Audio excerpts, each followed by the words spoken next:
Welcome to Major League Baseball's Speedway Classic at Bristol Motor Speedway. First Major League Baseball game ever in the state of Tennessee. Man, how cool is this? The Braves and the Reds. Big League Baseball from Bristol.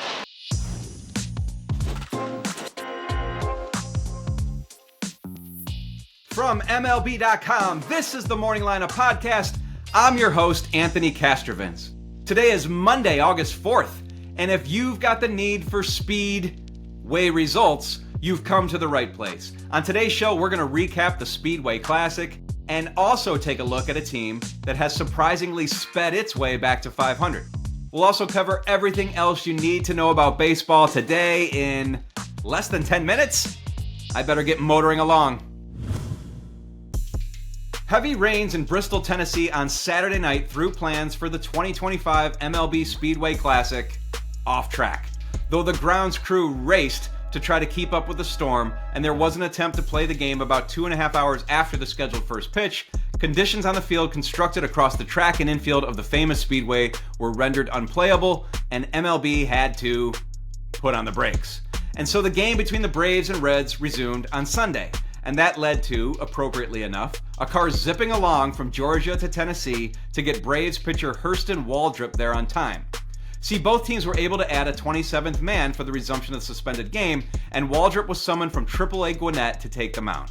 For Waldrop, not to be confused with three-time NASCAR Cup Series champion Darrell Waltrip, to get to the game on time meant being picked up by a car service at 5 a.m. for the roughly 5-hour trek.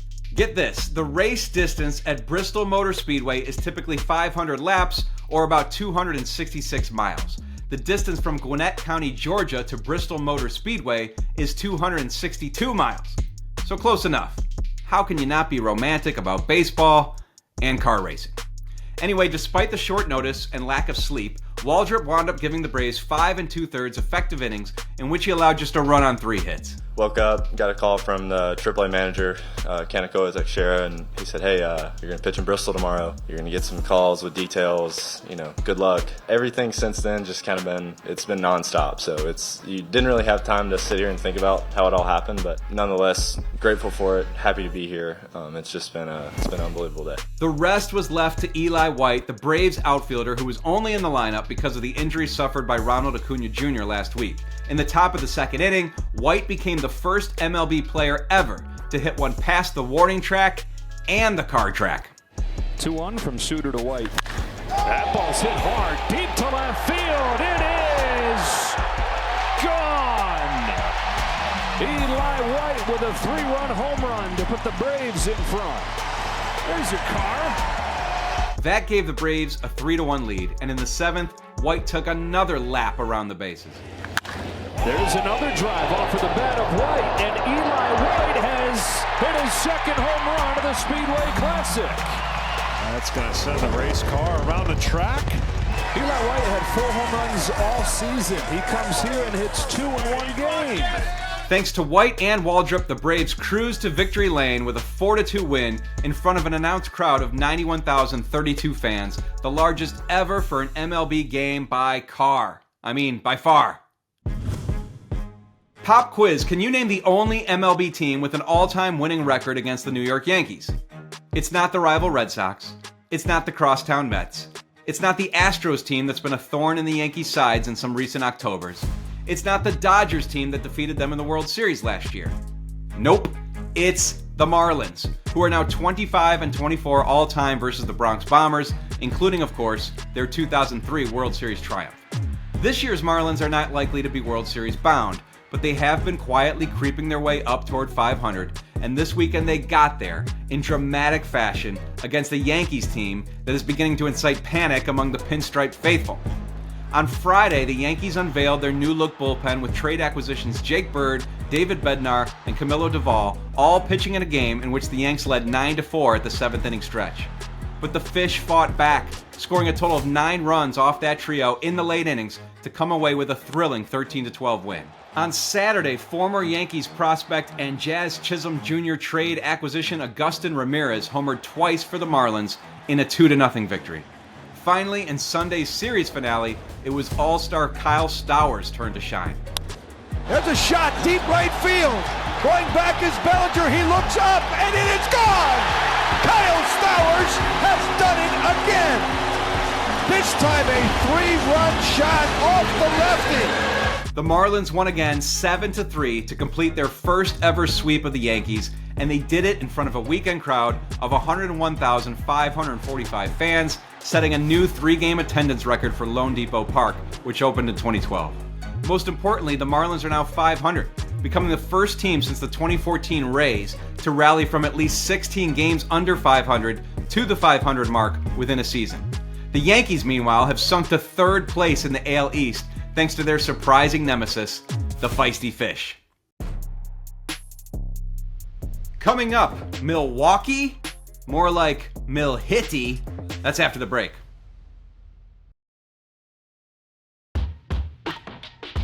The Brewers already have the best record in baseball, and this weekend they had one of the best weekends in franchise history. It happened in D.C., where the Brew Crew unnerved the Nats with a hit parade.